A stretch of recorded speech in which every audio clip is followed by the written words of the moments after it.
Good morning, everybody here in Dubai, and good afternoon to everyone at home in Australia. Thanks to Mitchell Marsh for joining us today.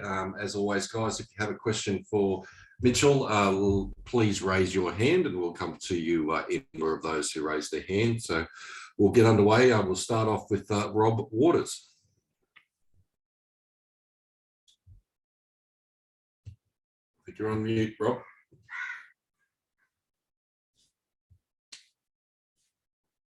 Yep, Rob, you're on mute, buddy. Rob. There we go. Sorry, Mitch. How important was it for you to play an innings like you did last night in such a big match for the team?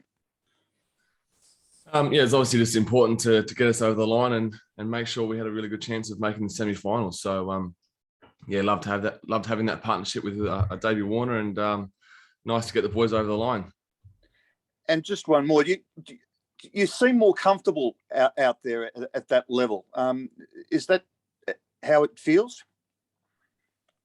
Wouldn't really say you're ever really comfortable in international cricket, but certainly really confident at the moment, and preparing really well for games and just going in there to enjoy games and having fun.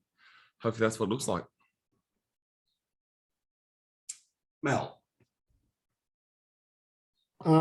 Mitch, well played. You had such a good tour of the West Indies and Bangladesh batting at 3. Can you explain to some of us from a million miles away why you just weren't left at 3 for this series? You've sort of been bounced around and bounced out.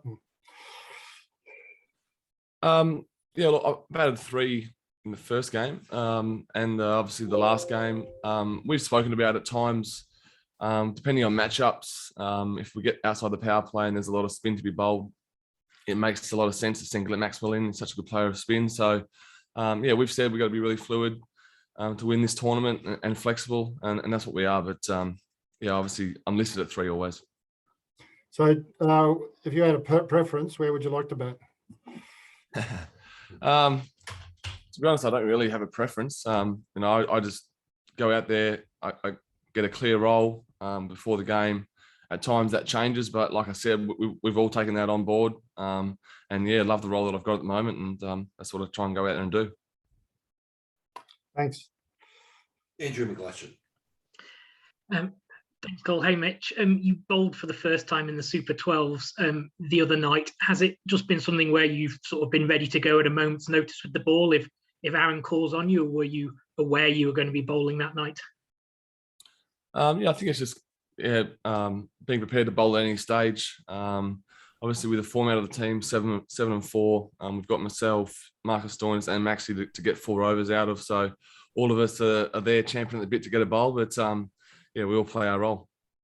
Did you feel it came out pretty well? I mean, 3 overs, 16 against the West Indies I guess that's something you take most days of the week. Yeah, it's always a daunting task bowling to the West Indies boys. Such amazing T20 players, but yeah, I thought I executed really well, executed my plans, and if you do that, then obviously I got a little bit lucky as well, but which you need in T20 bowling. But yeah, I thought I executed my plans really well. And just one on the actual semi-final, if I can. Pakistan are the one unbeaten team throughout this tournament so far. What sort of challenge do you think they'll pose for you in a few days' time? Very hard one. They're obviously a very good cricket side, all-round team, plenty of depth in their batting and plenty of options with the ball. So yeah, they're obviously a very good team, undefeated so far, and it's going to be a great contest. Thanks, Mitch. Cheers. Mel Farrell. Thanks, Cole. Hey, Mitch. Just first of all, the semi-final, it looks like, I think I'm right in saying it's a night match at Dubai. Just wondering how important you think the toss might be at that ground at night. Yeah, I think most teams have obviously chosen to bowl first when they've won the toss, but the couple of games that I was there, the dew didn't really come in. So I think obviously if you can bat first and post a big score then and bowl well, you go a long way to winning that game. So I don't think the toss is overly important. And just in terms of what you've seen of Pakistan, wondering in particular that their opening bowlers have been particularly red hot. Is that something that you guys have spoken about as a batting unit? Not necessarily yet, but I'm sure each guy will come up with their own individual plans to, try and get through those guys. They're obviously bowling very well, a lot of confidence, and there's been a bit of swing. So it's great to see. It's going to be a great battle, and I just can't wait to rip in. And just finally, from me, you've sort of been admitted it's been a fairly kind of miserable build-up as far as a lot of things not being in your favour, having players available, all that sort of stuff.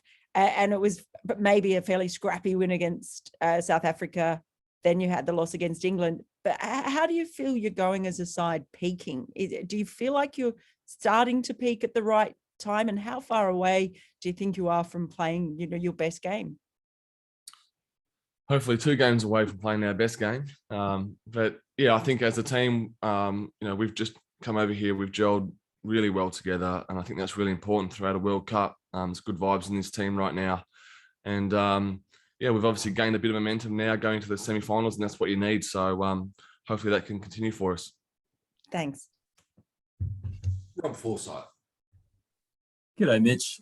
You mentioned a bit earlier it being a bit daunting bowling to the West Indies. I was just wondering, like you said, with the 4 specialist bowlers, you're expecting Pakistan to come pretty hard at you, Glenn, and Marcus as the 5th bowler, if you like. Yeah, it seems that the Pakistan batters come hard at all bowlers. I think that's pretty much the way most teams go about it these days. But I think certainly not daunted by that task. Love the challenge. This is why you play cricket, to play against the best teams in the world in a World Cup semi-final. And like the other day, I just think it's purely execution under pressure. And if you can do that, then go well. So that'll be my mindset, and I just can't wait for the challenge. And how hard was it to miss that game against England, given the year that you had? And what was the chat like with JL at the time? Did he sort of make it clear that you could be back pretty soon? Yeah, JL always talks about staying ready, and you're always, a lot closer than you think. Obviously, as a professional cricketer, it's disappointing when you miss out on a game, but I love the words of Ashton Agar. It takes a full squad to win World Cups and to go deep into World Cups, and that's the mentality we've got to have. And that's the mentality I had. I ran drinks for the boys and had a smile on my face, and it was disappointing, but it turns around pretty quickly and find myself back in now. So it's been great. Cheers, Mitch. Laura Spurway. Hey, Mitch, I'm just wondering, how are you feeling about your form these past few games, particularly, after you've come back from not playing against England and then to have 2 solid games? It must be rewarding for you. How does that sort of shape up with your form over your career? It's been nice to come back in and do well. And like I said before, to have that partnership with Bull, with Davey Warner, was awesome, and to contribute to such an important game for us. It gives me a lot of confidence, and the way we played as a team will give us a lot of confidence going to the semi-finals. I wondered as well how you felt when Chris Gale jumped on your back the other night. I felt small. Obviously I've got a bit of history with Chris, him playing at the Scorchers when I was a young fella, and he's such a good man, and he's been such a great entertainer for world cricket. So if I'll have anyone jump on my back, it's probably him. Thanks. We'll go to 7 Sydney. I presume that to you, Macca. Hey, Mitch. So you talk about how well you guys are getting along at the moment. Can you put that down to any specific reason?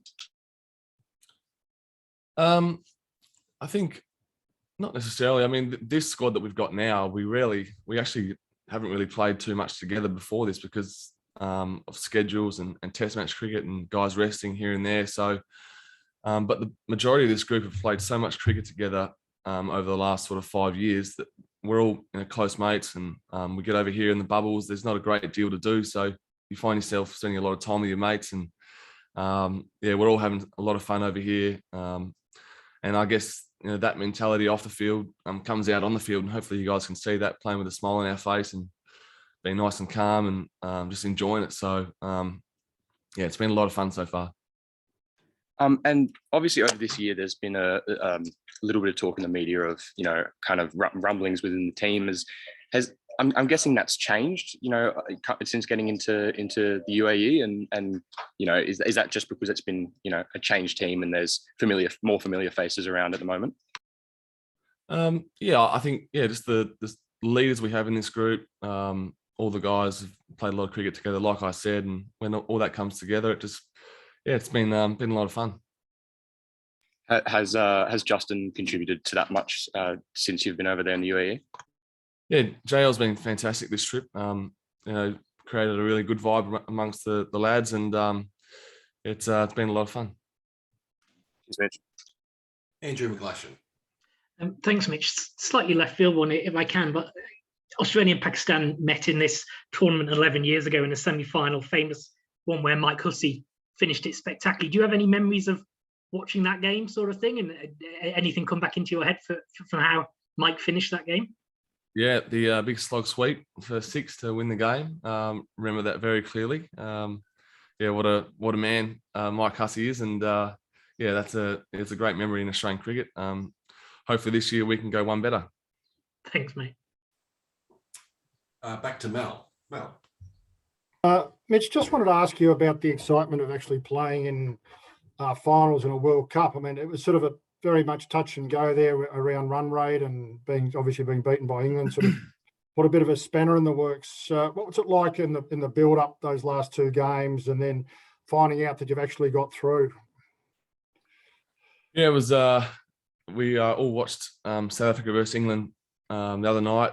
Pretty nervous. I think the few comments are flying around that to win 4 games in a 5-game pool and not make the finals would be pretty stiff. So we felt like we've played some really good cricket, and obviously the build up to the semi-finals great.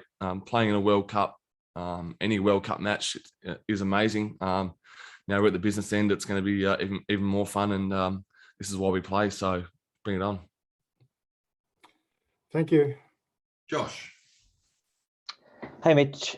How much of Pakistan have you seen play this tournament, and what do you think their weaknesses are, if they have any? I'm not really sure I'll be putting my name to claiming Pakistan's weaknesses. Haven't watched a great deal of cricket this trip. It's been a bit hard to find it on the TVs over here, but look, everyone knows how dangerous Pakistan are. They've got great experience, great depth in their bowling. They're a very all-round side. So, and in saying that, I think we are too. We've got great experience. We've got plenty of depth with both bat and ball. So it should be a fantastic matchup. We'll go back to Mel Farrell. And if there's any other questions, raise your hand. Otherwise, we'll finish up after Mel. Thanks, Cole. Mitch, do you feel that people perhaps underestimated you going into this tournament as a team?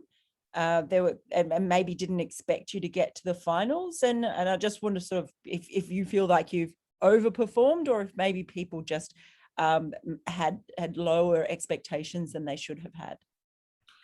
Our form lines pre-World Cup probably suggested that we were going to struggle. But I think when you look down our lineup, when we're a full strength side with the amount of experience, exciting players, some of the best T20 players in the world inside this team, we were really confident.